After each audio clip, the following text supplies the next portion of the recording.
શ્યામની રે સીતારામની રે રાધે શ્યામની રે સીતારામની રે રાધે શ્યામની રે હાધુન લાગી રે હનુમાનની રે ધૂન લાગી રે હનુમાનની રે ધૂન લાગી રે ભગવાનની રે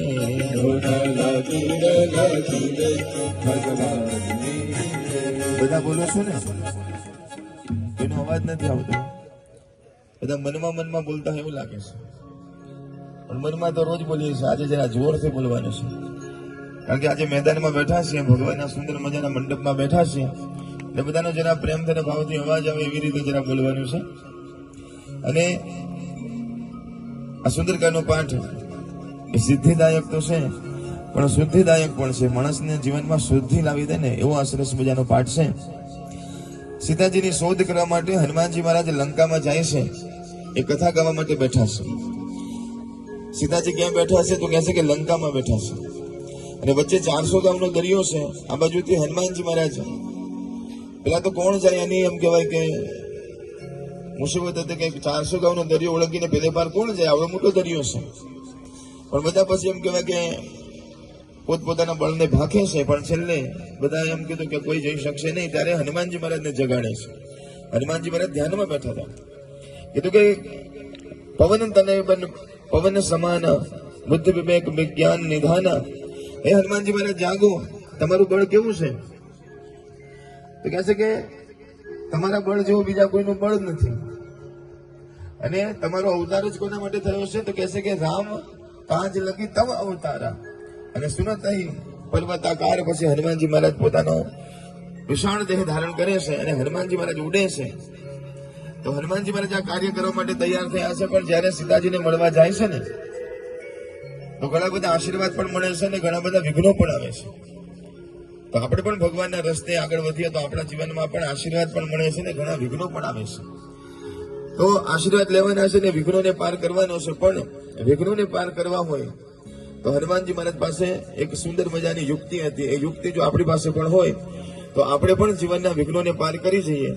હનુમાનજી મહારાજ 400 ગામનો દરિયો ઓળંગીને પેલે પાર ગયા અને પાછા આવ્યા ત્યારે બધાએ પૂછ્યું કે હનુમાન દાદા, તમારી પાસે એવી કેવી શક્તિ હતી, તમારામાં એવી કેવી શક્તિ હતી કે આ કામ તમે કરી શક્યા, અમે કોઈ ના કરી શક્યા? ત્યારે હનુમાનજી મહારાજે કીધું કે મારામાં કોઈ શક્તિ નથી, પણ મારી પાસે એક શક્તિ હતી. સાંભળો છો ને બધા? હા, એ નથી બોલતા. કે છે કે મારામાં કોઈ શક્તિ નહોતી, પણ મારી પાસે એક શક્તિ હતી, એના લીધે મેં આ દરિયો ઓળંગ્યો ને આ બધા કામ કર્યા. તો કે અમને પણ એ યુક્તિ બતાવો તો અમે પણ અમારા જીવનમાં, આ સંસાર સાગર જ છે ને આપણે બધા માટે, તો કે અમે પણ સંસાર સાગરને સારી રીતે પાર કરી શકીએ. હનુમાનજી મહારાજ 400 ગામનો દરિયો ઓળંગ્યા, એની પાછળની મુદ્રિક તમામ કામ સારી રીતે થશે. કરો તો દુઃખ કહે કો હોય. તમે સુખમાં ભગવાનને ભૂલી જાઓ છો એટલા માટે દુઃખ ભગવાન આપે છે, કે માટે દુઃખમાં પણ ભગવાનને યાદ કરીને રામ રામ બોલજો રે.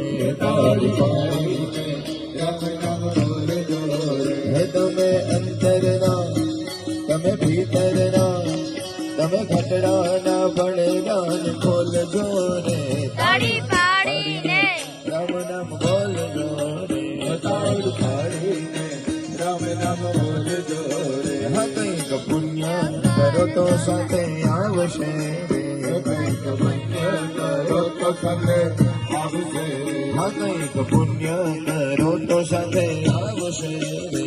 કંઈક પુણ્ય કરો તો સાથે આવશે. હે રામ નામ તને, રામ નામ મને જમથી છોડાવશે રે. તાળી પાડીને રામ નામ બોલજો રે. તાળી પાડીને રામ નામ બોલજો રે.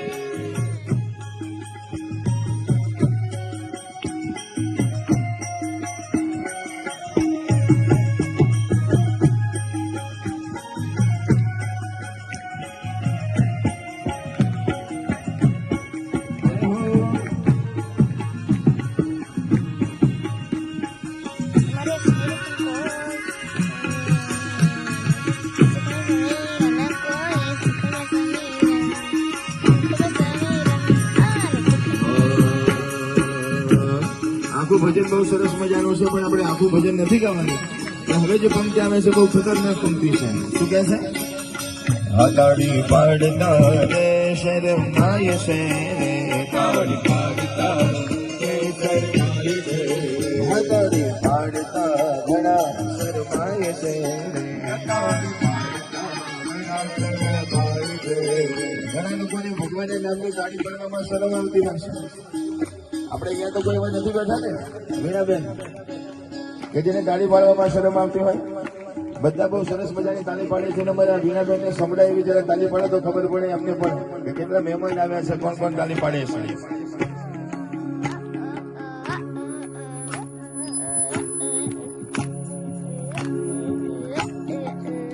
તાળી પાડતા જે શરમાય છે, રામ તારું સરનામ મને મળતું નથી, રામ તારું સરનામ મને મળતું નથી, રામ તારું સરનામ મને મળતું નથી, રામ તારું સરનામ મને મળતું નથી, તારું નામ લીધા એ સાચો માર્ગ બતાવવા વાળું મળતું નથી, માર્ગ બતાવવા વાળું મળતું નથી, રામ તારું સરનામ મને મળતું નથી, રામ તારું બધા બોલો ભજન એક સીતારામ નું કરીએ રે, ભજન એક સીતારામ નું કરીએ, કે ભાવે ભવસાગર તરે